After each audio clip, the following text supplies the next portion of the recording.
Shalom, selamat pagi semuanya. Tetap semangat dan tetap jaga kesehatan ya. Dan biarlah kita dapat mengikuti materi kita pada hari ini. Sekali lagi, mari kita ambil waktu untuk berdoa dan mari kita mau siapkan diri kita senantiasa kepada Tuhan dan kita terus belajar dengan penuh semangat. Mari kita berdoa. Terima kasih Tuhan untuk pagi hari ini. Kami mengucap syukur karena Tuhan senantiasa pelihara kami dan Tuhan senantiasa memberi kami kekuatan dan kesehatan. Tuhan, apapun yang kami pelajari di hari ini, biarlah berguna dan bermanfaat buat hidup kami dan kami dapat mengaplikasikan dalam kehidupan kami setiap hari. Terima kasih Tuhan, kami siap untuk memulai pelajaran kami pada hari ini di dalam nama Tuhan Yesus. Haleluya Tuhan. Amin. Hari ini kita akan belajar di poin yang ke-C, yaitu upaya penyelesaian masalah dalam keberagaman masyarakat Indonesia. Jadi hari ini kita akan belajar di poin ke-C, yaitu upaya penyelesaian masalah dalam keberagaman masyarakat Indonesia. Nah, ada tiga, tetapi poin yang pertama yaitu upaya penyelesaian permasalahan sosial budaya. Nah, kita tahu bahwa di dalam strategi dalam upaya penyelesaian permasalahan yang muncul dalam bidang sosial budaya, tentu perlu ada peran serta dari seluruh lapisan masyarakat yang dikoordinasikan oleh pemerintah terkait. Ya, kalau kita di Bali misalnya seperti Banjar, misalnya di lingkungan perumahan, kalau di tempat Mister kan ada di perumahan Abian Base, atau di tempat-tempat kalian yang mungkin ada di beberapa yang kalian mungkin di lingkungan masyarakat kalian. Nah, salah satunya perlunya meningkatkan kualitas kesehatan dan kesejahteraan sosial. Nah, ini masalah apalagi kita di masa pandemi COVID-19 ini, di mana perlunya meningkatkan kualitas kesehatan, salah satunya mungkin bersih-bersih atau mungkin mengingatkan kembali lagi tentang protokol kesehatan, atau mungkin tetap menjaga supaya tidak ada kerumunan dan lain sebagainya. Nah, ini bagian di mana ada kesejahteraan sosial supaya satu dengan yang lain tuh saling menjaga kualitas kesehatan dan kesejahteraan sosial. Nah, upaya menciptakan hidup yang bersih dan sehat di lingkungan rumah, tempat tinggal, sekolah, tempat-tempat umum, dan tempat kerja, maka akan mempengaruhinya. Nah, kita tahu bahwa salah satu yang menjadi budaya bangsa kita itu adalah gotong royong, dan itu menunjukkan sebagai wujud hidup rukun. Nah, itu bagian dari cermin budaya bangsa kita. Jadi ayo kita ciptakan kehidupan yang harmonis, terutama khususnya kalau kalian masih ingat di poin yang di awal, di poin ke A pendahuluan, bahwa di dalam keluarga lah kita harus ciptakan sesuatu yang harmonis sebelum kita ada di lingkungan masyarakat. Nah, ini perlu sekali di dalam upaya penyelesaian permasalahan sosial budaya, di mana kualitas mental dari masyarakat itu sendiri seperti ungkapan Latin mens sana in corpore sano, yang artinya di dalam tubuh yang sehat terdapat jiwa yang kuat. Nah, ini yang menjadi moto kita, bahkan kita seringkali kita dengar bahwa di dalam tubuh yang sehat terdapat jiwa yang kuat. Kalau tubuh kita nggak sehat, apalagi kita kurang semangat, kurang menjaga stamina kita, bahkan kita tidak menciptakan lingkungan keluarga, lingkungan di mana kita tinggal itu sesuatu yang kumuh, yang jorok dan sebagainya, pasti jiwa kita nggak kuat. Nah, itu bagian dari sebuah ungkapan Latin ya. Nah, itu yang pertama. Kita lanjut di poin yang kedua, yaitu upaya penyelesaian permasalahan ekonomi. Nah, upaya dalam menyelesaikan masalah ekonomi diantaranya perlu dikembangkan persaingan yang sehat dan yang adil, serta menghindarkan terjadinya struktur pasar monopolistik dan berbagai struktur pasar yang merugikan masyarakat.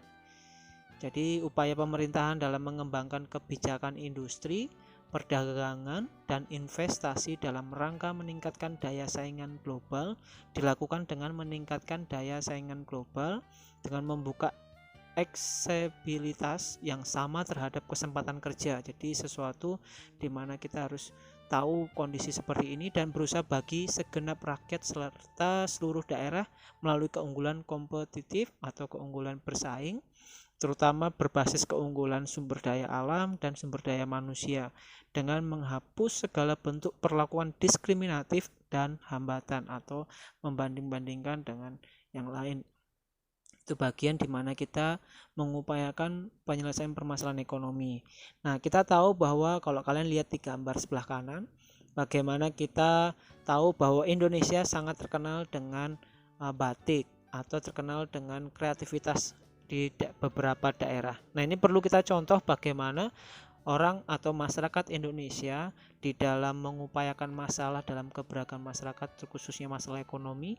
Nah, masyarakat Indonesia begitu kreatif sekali di dalam mengembangkan dan bahkan untuk memajukan permasalahan ekonomi ini.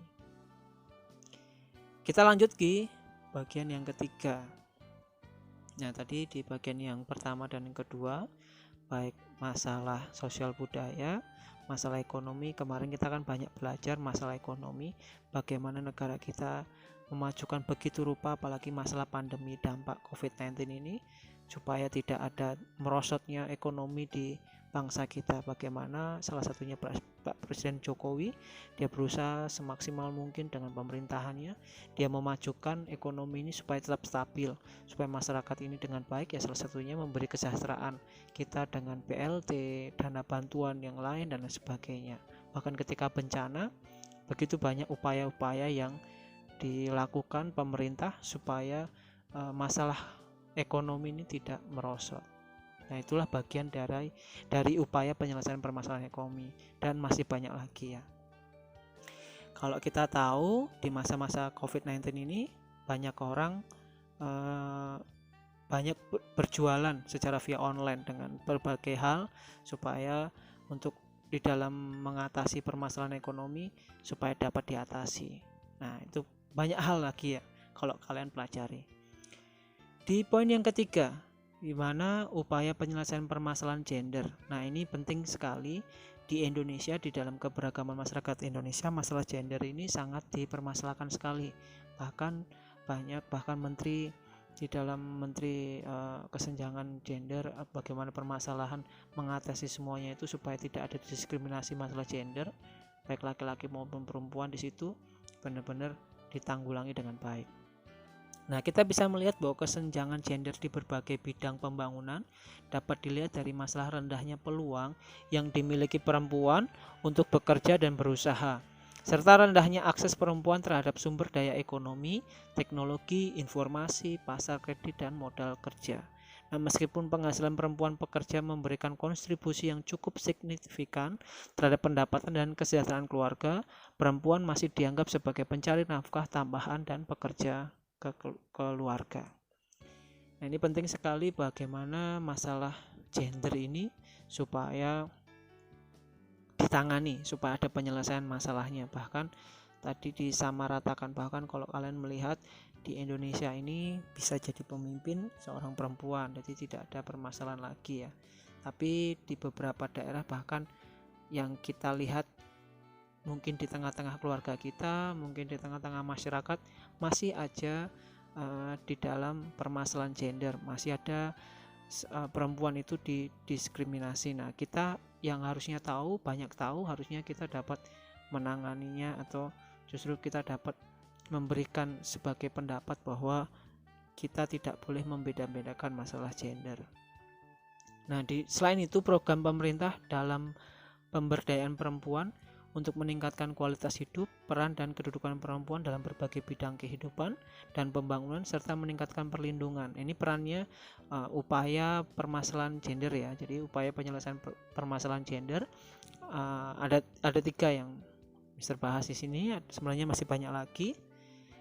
Nah, kegiatan pokok yang dilakukan sebagai berikut: peningkatan kualitas hidup perempuan melalui aksi afirmasi, terutama di bidang pendidikan, kesehatan, hukum, ketenagakerjaan, sosial, politik, lingkungan hidup, dan ekonomi. Kalau zaman dulu perempuan itu lulus SD, kalau bisa tidak sekolah, bahkan kalau bisa di rumah saja, di dapur. Tapi sekarang banyak perempuan yang sudah berjuang, bahkan salah satunya perempuan R.A. Kartini yang cukup disanjung ya, bagi bagaimana menjunjung tinggi, bagaimana tidak ada diskriminasi masalah gender. Nah, Salah satunya di sini, di mana kita tahu bahwa di presiden pertama kali perempuan, Megawati, sudah menjadi seorang pemimpin. Itu di dalam masa politik ya, dalam masa pemerintahan. Di dalam pendidikan, bahkan dulu yang perempuan tadi Mister sudah singgung, biasanya nggak sekolah atau lulusan SD saja cukup, tapi sekarang ada yang perempuan-perempuan yang sudah S1, S2, bahkan S3, bahkan profesor. Masih banyak lagi beberapa contoh. Nah, di sini ada peningkatan kualitas hidup perempuan dan kegiatan-kegiatan yang masih banyak lagi, itu peningkatan upaya perlindungan perempuan atau pengembangan dan penyempurnaan perangkat hukum dan lain sebagainya. Kita lanjut, bagaimana ada banyak hal yang bisa dilakukan untuk meningkatkan kualitas pemberdayaan kaum perempuan. Nah, ini untuk meningkatkan kualitas pemberdayaan kaum perempuan. Yang pertama, melalui jalur pendidikan, baik formal maupun informal, baik secara yang kayak contohnya sekolah, universitas, dan sebagainya, maupun kayak bimbingan, seminar, dan sebagainya. Yang kedua, terciptanya kemitraan yang baik antara laki-laki dan perempuan. Ini harus dibangun ya di dalam keluarga khususnya, baik di ranah publik maupun domestik, dengan memiliki persepsi yang sama dengan dimensi perbedaan dan persamaan. Dan yang ketiga, berupaya memperdayakan diri dengan cara meningkatkan rasa percaya diri. Dan yang keempat, yang terakhir, memahami tujuan hidup dan dapat membuka diri untuk bermusyawarah. Pesatnya arus informasi saat ini mengharuskan perempuan memanfaatkan potensi dirinya melalui pengembangan karir di luar rumah. Bahkan kita tahu beberapa menteri yang dilantik oleh Pak Jokowi dan bahkan membantu di dalam masa pemerintahannya, ada beberapa perempuan yang di dalam karirnya bukan hanya di rumah tetapi di dalam kerja di luar rumah sangat bagus sekali. Bahkan ada beberapa perempuan yang dilantik oleh Pak Jokowi. Nah, sangat bagus sekali, di mana tidak ada diskriminasi atau di dalam upaya penyelesaian permasalahan gender sudah teratasi sampai sekarang ini, dan kita harus tahu kita harus memperbaikinya lebih lagi dan lebih lagi. Nah, kita tadi sudah menyelesaikan poin C, baik kemarin minggu yang lalu kita sudah menyelesaikan poin A dan poin B, dan sekarang poin C. Hari ini ada ulangan singkat tentang bab 5. Jadi Mister memberikan ulangan singkat bab 5, yang pertama dan yang kedua. Kalian dapat membacanya. Yang soal yang pertama, analisis ketiga kasus tersebut di bawah ini ya, di ketiga ya. Permasalahan sosial budaya, Mister kasih linknya, dan permasalahan ekonomi juga Mister kasih linknya, dan permasalahan gender Mister juga kasih linknya. Dan yang soal yang kedua gampang ya, buatlah kesimpulan tanggapan terhadap ketiga kasus tersebut. Nah, kirim jawaban kalian melalui WA pribadi kepada Mister Hari secara pribadi. Boleh diketik, boleh dalam bentuk Word, lebih bagus, atau dalam bentuk PDF.